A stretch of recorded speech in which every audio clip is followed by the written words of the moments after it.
Ողջույն, միջազգային ճգնաժամային խումբը հերթական զեկույցներ հրապարակել Լեռնային Ղարաբաղի վերաբերյալ, զեկույցը կոչվում է Լեռնային Ղարաբաղում պատերազմի ամպեր են կուտակվում։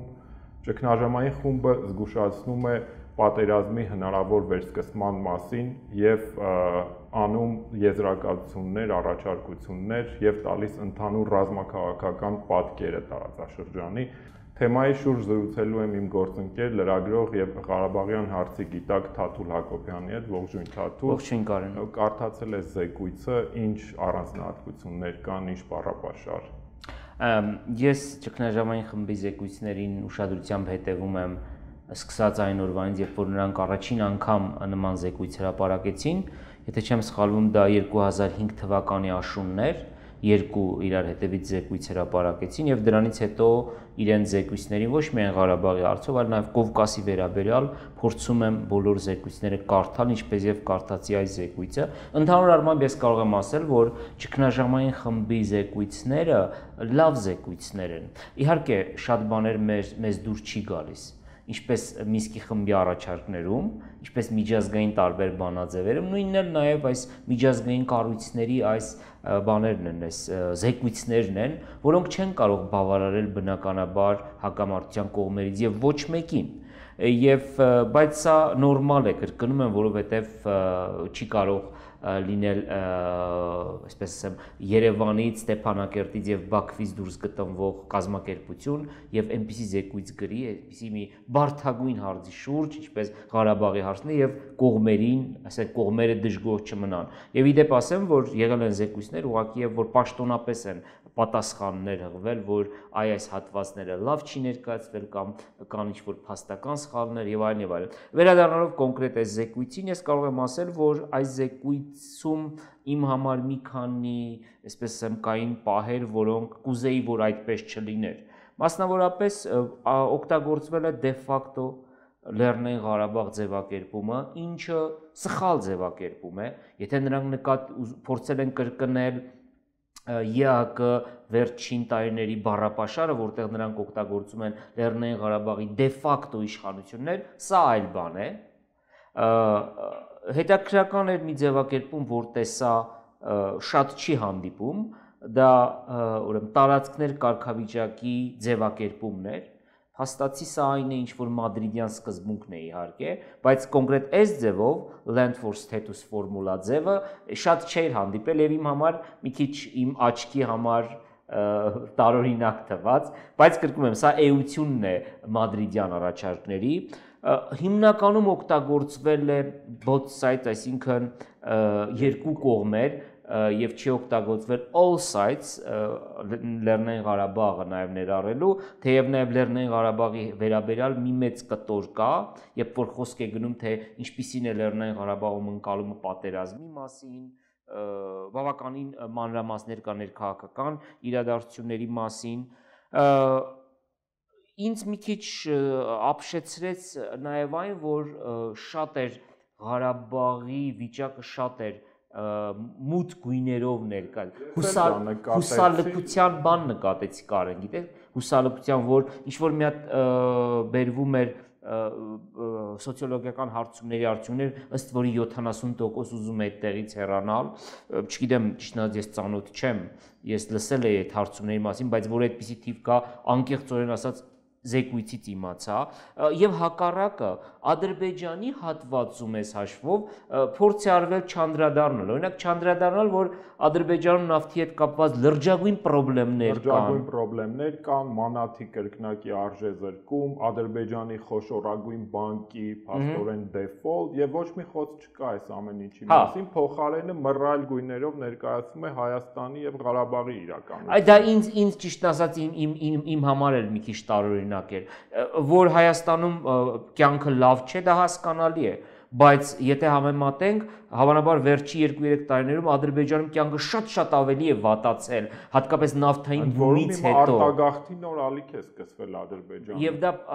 իմ համար դա մի քիչ տարօրինակ էր, ինչ որ է, եւ կարեւորագույն հարցի պատասխանը չտեսա նաեւ, ես հասկանում եմ, որ շատ դժվար է եւ սա, եթե այս հարցին պատասխան տային, կարող էր ուղղակիորեն քարկոծվել ամբողջ զեկույցը դա հետեւյալ հարցն է. ով սկսեց պատերազմը, ապրիլյան պատերազմը։ Իրեն ասեմ, ընդհանրապես միջազգային կառույցները, տարբեր դիվանագետները միջազգային խուսափում են հստակ ասել, թե ով սկսեց պատերազմը։ Իմ համար, հիմա շատերի համար կարող է դա երկրորդական լինել, բայց ես կարծում եմ շատ կարևոր է, ով սկսեց պատերազմը։ Եվ սրա հիմա արդեն չեմ ուզում ճգնաժամային խմբի զեկույցի մասին ասել, չի խոսվում, թե ով սկսեց պատերազմը, եւ անընդհատ խոսվում է Ադրբեջանի ավելի շատ ուժեղացման մասին, որ նրանք նոր զենքեր են ձեռք բերում, եւ կարծեք թե անուղղակիորեն, այո, անուղղակիորեն մի պատկեր է ստեղծվել, մի հիպոթետիկ իրավիճակ է նկարագրվում իմ տպավորությամբ, որ Ադրբեջանը հերթական բախման արդյունքում պետք է ինչ-որ տարածքներ գրավի եւ այլն եւ բոլոր սցենարը ամբողջը ընթանում է մեկ ուղղությամբ։ Կարծեք կանաչ լույս է վառում։ Ես չեմ ուզում, կրկնում եմ, բայց սա այն ճգնաժամային խմբի զեկույցի մասին չեմ ասում։ Ընդհանուր այդ միջազգայինների մոտ եմ դա ես նկատել, որ գիտեք ինչ կա, դե շուտ արեք, մի ձևով լուծեք։ Մարտակերտից մինչև իրանական սահման այդ հատվածը, քանի որ Քարվաճառի կողմ ավելի ամուր է եւ այլն եւ իմ ուշադրությունը գրավեց մի հետաքրքիր հանգամանք, երբ որ խոսում էին մարդասիրական իրավունքի խախտումների մասին ապրիլյան պատերազմի ժամանակ։ Այնտեղ ավելի շատ կենտրոնացել են մարմինների, զոհված զինվորների մարմինների, ադրբեջանցիների մարմինների խոշտանգումների մասին, այն դեպքում, երբ որ ես գիտեմ, որ հայկական կողմից շատ ավելի նման դեպքեր են ներկայացվել։ Նշված է, որ Լեռնային Ղարաբաղի մարդու իրավունքների պաշտպան ներկայացրել, բայց շատ հպանցիկ էր, ավելի շատ գրում էր ադրբեջանցի զինվորների մարմինների խոշտանգման մասին, ինչը որ տարակուսելի է։ Եվ հետաքրքիր էր, որ ընդհանուր առմամբ իսկապես կա այդ գույների տարբերությունը, շատ մռայլ է ներկայացվում իրավիճակը հայկական կողմում եւ ավելի կային նաև փաստական սխալներ Թաթուլ, ես նկատեցի օրինակ այնտեղ պարզ չէ ինչպես է գրված, որ Թալիշը առնված է վերահսկողության տակ, մինչդեռ ոչ թե Թալիշն է առնված վերահսկողության տակ, այլ Թալիշի մոտ գտնվող ինչ-որ բարձունքներ, հենակետեր, որտեղից Թալիշը ինչ-որ ափի մեջ է, բայց դա դեռ չի նշանակում, որ վերահսկողության տակ է։ Կար նաև մեկ այլ փաստական սխալ, որ Սամվել Բաբայանը, երբ որ վերադարձավ Ստեփանակերտ, գնաց հրապարակ եւ այլն, նման բան մենք չենք տեսել։ Այսինքն մանր բաներ կան, որ հեղինակությունը զեկույցի դնում են։ Բայց ամեն դեպքում ես իհարկե չեմ ուզում շատ, այսպես ասեմ, շատ հարվածենք, ես կրկնում եմ առանց որևէ կողմնակալության, ես համարում եմ, որ այս տարբեր կառույցներ, որոնք ընդհանրապես զեկույցներ են գրում Ղարաբաղի մասին, ոչ միայն Ղարաբաղի մասին, միջազգային ճգնաժամային խմբի զեկույցները բավականին փաստարկված են լինում եւ փորձում են իրենք ամեն դեպքում հավասարակշռություն պահեն եւ եթե որևէ մեկը ուզում է պատկերացում կազմել, այդ զեկույցները վատ զեկույցներ չեն։ Կրկնում եմ, այնտեղ կան բազմաթիվ կետեր, որոնք մեր շահերից կարող են չբխել եւ պետք է չի ակնկալել, որ մեր շահերից կբխեն, որովհետեւ կրկնում եմ, սրանք երրորդ կողմի խաղացողներ են եւ բնականաբար նրանք պետք է հակամարտություն ներկայացնեն ավելի շատ իրենց տեսանկյունից եւ բնականաբար շատ դեպքերում հակասության մեջ է մտնում եւ Հայաստանի եւ Ղարաբաղի։ Ես Ղարաբաղի եւ Ադրբեջանի Կարեն ես նույնիսկ հիշում եմ, երբ որ նրանք առաջին զեկույցն էին պատրաստել, այն ժամանակ Սաբինա Ֆրայզերն էր ներկայացնում կոնգրես հյուրանոցում 2005-ն էր հավանաբար, արդեն տարիներ են անցել, ասուլիս տվեցին եւ ասուլիսը նաեւ լրագրողների միջև վերածվեց մի քիչ խոսք ու կռվի, էլի էս կապված փաստական որոշակի։ Ես հիշում եմ 2009-ին կարծեմ մի զեկույց էին հրապարակել եւ զգուշացնում եմ, որ 2012-ին պետք է սկսվի պատերազմը։ Շատ հայտնի զեկույց էր դա։ Ընդ որում փաստարկը այդ զեկույցին էր, որ Ադրբեջանում նավթի պաշարները ավարտվում են եւ Ադրբեջանը կսկսի պատերազմ։ Ընդհանրապես միջազգային ճգնաժամային խումբը եւ ոչ միայն ճգնաժամային խումբը, միջազգային լրատվամիջոցները կարծեք թե միշտ որպեսզի ավելի զեկույցը, այսպես ասեմ, կարդացվող լինի, ինտրիգ են մտցում, ասում են, որ կարող է պատերազմ լինի, տեսեք սև ամպեր, սրանք վերնագրեր են, որոնցից պետք չի շատ այսպես խուսափել։ Իսկապես կան սև ամպեր, կարծես։ Անկախ որևէ զեկույցի, քանի դեռ Ղարաբաղի հարցը չի լուծվել, Հիմա նորից շատ հայեր ասում են, որ Ղարաբաղի հարցը լուծված է, բայց եթե նայենք մի պահ ադրբեջանական տեսանկյունից, նրանց համար Ղարաբաղի հարցը լուծված չէ։ Ճիշտ է, եւ քանի դեռ լուծված չէ ադրբեջանական տեսանկյունից, ապա միշտ էլ ադրբեջանցիները կնախապատրաստվեն պատերազմի։ Այդ պատերազմը երբ կլինի, էս էլ է հարց, կլինի կամ վաղը, կամ մի տարի հետո, կամ 10 տարի հետո, կապված հանգամանքներից, եւ մենք շատ ենք խոսել այս ստուդիայում նաեւ, թե ինչ զսպող հանգամանքներ կան։ Ես կասկած չունեմ, որ այն խոչընդոտները, որոնք այսօր թույլ չեն տալիս Ադրբեջանին սկսելու պատերազմ, ենթադրենք 3 խոչընդոտ կա, բավական այդ խոչընդոտները թուլանան կամ վերանան եւ Ադրբեջանը պատերազմ կսկսի։ Որոնք են այդ խոչընդոտները։ Սա զուտ իմ կարծիքն է, 3 խոչընդոտներն են։ Առաջին եւ ամենագլխավորը, ինչպիսին կլինի Ռուսաստանի կեցվածքը, այսինքն ես չեմ ասում, որ ռուսները մեզ կպաշտպանեն, մեզ կօգնեն կամ Ադրբեջանին, ես հավատացած եմ, որ այն պահին, երբ որ ռուսները դաբրոկ ունենան, այսպես ասեմ, որ իրենք սկսում են նոր պատերազմ Ղարաբաղում եւ Ռուսաստանը ենթադրենք մի ամիս չի խառնվելու, նրանք կսկսեն այդ պատերազմը։ Կրկնում եմ, ադրբեջանական ընկալումով նրանք մտածում են ոչ թե ադրբեջանցիների համար Ռուսաստանը անկանխատեսելի է։ Նրանք չգիտեն, թե ինչպիսին կլինի, ճիշտ է։ Մեզ համար կանխատեսելի է։ Մեզ համար էլ կանխատեսելի չէ իհարկե։ Այս պայդրությամբ Ադրբեջանը բավականին մեծ քանակությամբ զենք գնեց նույն Ռուսաստանից, բայց մեծ հաշվով Ադրբեջանի համար Ռուսաստանը անկանխատեսելի է։ Նրանք չգիտեն, եթե պատերազմ սկսեն, ինչպիսին է լինել ռուսների ազդեցությունը։ Հետաքրքիր մի դրվագ կար զեկույցում, որ ասում էին հերթական բախումը կարող է հանգեցնել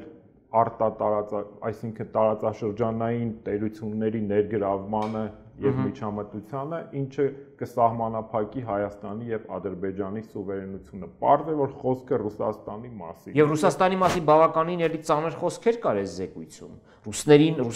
զգացում էր, որ Ռուսաստանը, գիտեք, անընդհատ Ռուսաստանը միշտ ներկայացվում է բավականին սև գույներով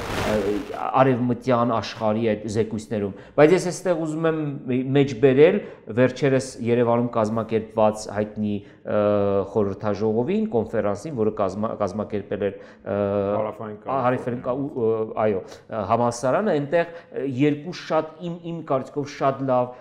բաներ մեկնաբանություններ կային Ռուսաստանի։ Մեկը Էդվարդ Ջերեջյանինն էր, որ պետք չէ էլի այդքան ռուսներին այդ աստիճանի, այսպես սևացնել, մյուսը Վարդան Օսկանյանինն էր, Կովկասին ծանոթ, Կովկասը հասկացող դիվանագետները, մասնագետները հասկանում են, որ ռուսներն շատ պրագմատիկ են այս տարածաշրջանում։ Եվ Կարեն ուզում եմ վերադառնալ մյուս երկու խոչընդոտներին, որ իրոք զսպիչ ուժ են Ադրբեջանի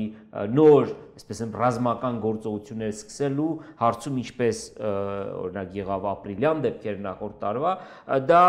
Ադրբեջանի ներքին վստահությունն է, որ եթե պատերազմ սկսեն, իրենք կհաղթեն։ Օրինակ,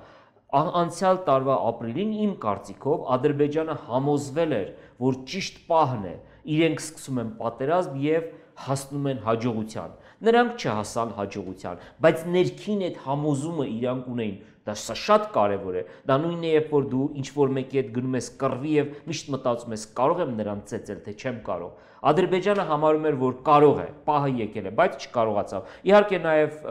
շատ կարևոր զսպիչ երրորդ գործոնը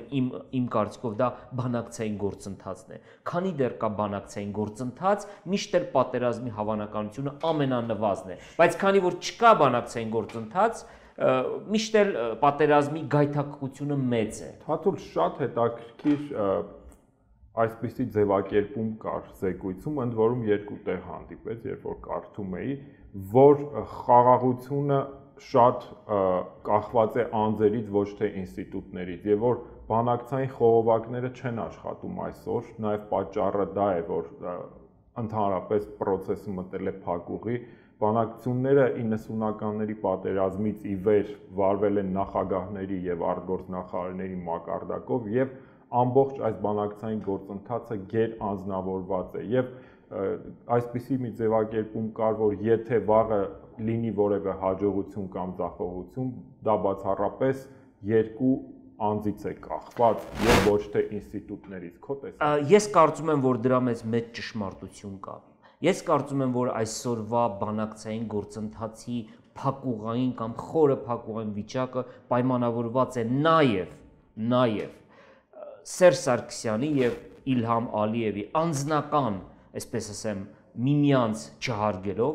մասնավորապես Իլհամ Ալիևը շատ բարձրից է նայում, նման բան չի եղել, սա չի խոսում իհարկե Իլհամ Ալիևի լավ կողմերի մասին եւ բարձրության մասին, օրինակ մենք գիտենք, որ ասենք Հայր Ալիևը Լևոն Տեր-Պետրոսյանի եւ Ռոբերտ Քոչարյանի հետ բանակցություններում փոխադարձաբար պահել են կոռեկտության չափը։ Հիմա այս ստուդիայում չվերացենք, մանավանդ որ Ալիևը հեռու է հակա Ալիևին ինչ-որ բանի, բայց ես կարծում եմ, որ Ալիևը դիվանագիտական կոռեկտությունը չի պահում։ Սա շատ վնասում է բանակցային գործընթացին։ Նույնը չեն պահում նաև Էլմար Մամեդյարովն ու Էդվարդ Նալբանդյանը։ Հիմա նորից չփնտրենք ով է մեղավոր, բայց այս դեպքում ես կարող եմ ասել, որ հիմնականում ադրբեջանական կողմի ամբարտավան կեցվածքի պատճառով է նաև, որ ստեղծվել է նման իրավիճակ։ Կրկնում եմ, իհարկե, ցավոտ են, եթե փոխզիջումներ լինելու են, դրանք շատ ցավալի են լինելու, բայց նաև շատ կարևոր է այն առաջնորդների հարաբերությունները միմյանց վստահելը, թե բանակցային սեղանի շուրջ չկա փոխըմբռնման մթնոլորտ, ինչպես կարելի է պատկերացնել այդ մթնոլորտը հասարակությունների, պետությունների մակարդակով եւ իհարկե Թաթուլ հետաքրքիր է ինչու նույն, ասենք, Մամեդյարովը եւ Ալիևը կարծես թե ուրիշ դիրքերում էին, երբ որ բանակցում էին Հայաստանի նախորդ իշխանությունների հետ։ Ինչ փոխվեց։ Չեմ կարող այդ հարցին իրավան պատասխանել, հավանաբար նրանք մտածեցին, որ այս իշխանությունների հետ կարող են այլ բառապաշար, այլ լեզու օգտագործել եւ նաեւ մենք պիտի հասկանանք, որ Իլհամ Ալիևը երբ որ եկավ իշխանության, կարճ ժամանակ բանակցեց Ռոբերտ Քոչարյանի հետ, եթե ենթադրենք Ռոբերտ Քոչարյանը այսօր լիներ նախագահ, արդյոք նույն այդ ամբարտավան կեցվածքը չէր ունենա, գուցե կունենար, գուցե չէր ունենա։ Ես հիմա կդժվարանամ այսպես այդ մանրամասները իհարկե իմանալ, բայց ակնհայտ փաստ է եւ այդ մասին ինձ մեկ անգամ ֆրանսիացի նախկին համանախագահներից մեկը պատմեց, որը ինձ շատ զարմացրեց, նա ուղղակի ասաց, որ երբ որ Էդվարդ Նալբանդյանն ու Էլմար Մամեդյարովը նստում են բանակցությունների սեղանի շուրջ, առաջի կես ժամը միմյանց հարվածում են, այսինքն միմյանց ձեռ են առնում, միմյանց ես չգիտեմ դա ինչքանով է համապատասխանում իրականությանը, բայց ես հավատում եմ, որ այդպես է։ Եվ նաև այն բառապաշարը, որ նրանք օգտագործում են հրապարակային ելույթներում, օրինակ տամ, եւ հավանաբար մեր ժամանակը սպառվում է, Ալիևը եւ Սերժ Սարգսյանը միմյանց անվանեցին ստախոսներ։ Նայեք, այսպիսի բառապաշար օգտագործելու դեպքում անհնար է ակնկալել, որ ինչ-որ միմյանց միջև կլինի փոխվստահություն։ Իսկ եթե չկա փոխվստահություն, Ղարաբաղի չէ, այլ ավելի հեշտ հարցեր չեն լուծվի։ Ուր մնաց Ղարաբաղի հարցը, որ այդքան խորն է, այդքան խճճված է եւ այդքան անլուծելի թվացող է։ Հետևաբար շատ կարևոր է իհարկե առաջնորդների, անկախ նրանից նրանք ինչ ճանապարհով են ընտրվել։ Մենք գիտենք, որ Իլհամ Ալիևը ավտորիտար առաջնորդ է, որը զավթել է փաստացի իշխանությունը, մենք գիտենք, որ Սերժ Սարգսյանը չի վայելում հայաստանցի ընտրողների մեծ մասի աջակցությունը, բայց այնուամենայնիվ նրանք երկրներն են ներկայացնում։ Թաթուլ եւ վերջին հարցը զեկույցում անդրադարձ կար խաղաղության պլատֆորմին, այսպես կոչված հայ-ադրբեջանական խաղաղության, ինչ կասես։ Դրա մասին կարող եմ ասել հետեւյալը, լավ կլիներ, որ այդ մի նախադասությունն էլ չլիներ, որովհետեւ ադրբեջանական այդ պլատֆորմը, որ ստեղծել են ադրբեջանական իշխանությունները եւ ներգրավել են Յան ազգանով մի քանի հայերի եւ ավելին ասեմ, այդ պլատֆորմը ստեղծել են նաև մի նպատակով, որպեսզի օտարերկրյա հյուրերին տանեն եւ նրանց հետ հանդիպեցնեն։ Ինձ բազմաթիվ են եղել դեպքեր, երբ որ միջազգային, ասենք, կազմակերպությունների ներկայացուցիչներ ուղղակի գանգատվել են, ասելով, որ մենք այսպիսի իրավիճակում ենք հայտնվել, գնացել ենք Բաքու եւ մեզ տարան, մենք այնտեղ հանդիպեցինք հայերի եւ ադրբեջանցիների, որոնք խոսում են ինչ-որ պլատֆորմի մասին։ Ես ձեզ ավելին ասեմ, այն ադրբեջանցիները իրավամբ խաղարարներ, որոնք ուզում են իրոք օգտակար լինեն հակամարտության կարգավորմանը, ադրբեջանական իշխանությունները նրանց էլ ահավոր ճնշումների էին ենթարկում, որպեսզի նրանք էլ մաս կազմեին այդ պլատֆորմին եւ բարեբախտաբար այդ ադրբեջանցիները հասկացան, որ սա ծաղրուցանակ եւ նրանք ամեն ինչ արեցին եւ որևէ մեկը իրական խաղարարները, ես հիմա անուններ չտամ, մաս չկազմեցին այս պլատֆորմին, սա մի խայտառակություն է, որի դեմ ես նույնիսկ կարեն մի ժամանակ մտածում եմ, ասում եմ, պետք է հավանաբար Հայաստանի իշխանություններն էլ նման մի հատ պլատֆորմ ստեղծեն, էլի կեղծ, ինչպես Ադրբեջանն է ստեղծել, երբ որ միջազգայինները գալիս են, տանեն ասեն, այ խնդրեմ հանդիպեք, երկու հատ ադրբեջանցի բերենք, ի վերջո դժվար չէ էլի դա անել, չէ՞։ Բերել երկու հատ ադրբեջան եւ ասել, որ սա պլատֆորմ է, սա ծաղրուցանակ, ընդհանրապես նման բաները ծաղրուցանակ են եւ միայն ուրեմն հարվածում են բանակցային գործընթացին, իրական խաղաղությանը։ Նման պլատֆորմների կարիք ընդհանրապես գոյություն չունի։ Եվ լավ կլիներ, որ Բաքվի իշխանություններն այս դեպքում թույլ տային ադրբեջանցի իրական խաղարարներին հանդիպելու իրենց հայ գործընկերների հետ, ինչը թույլ չեն տալիս։ Շնորհակալություն Թաթուլ, հիշեցնեմ, որ մենք խոսում էինք միջազգային ճգնաժամային խմբի Ղարաբաղի վերաբերյալ հրապարակած նոր զեկույցի մասին։ Մնացեք Civilnet-ի հետ։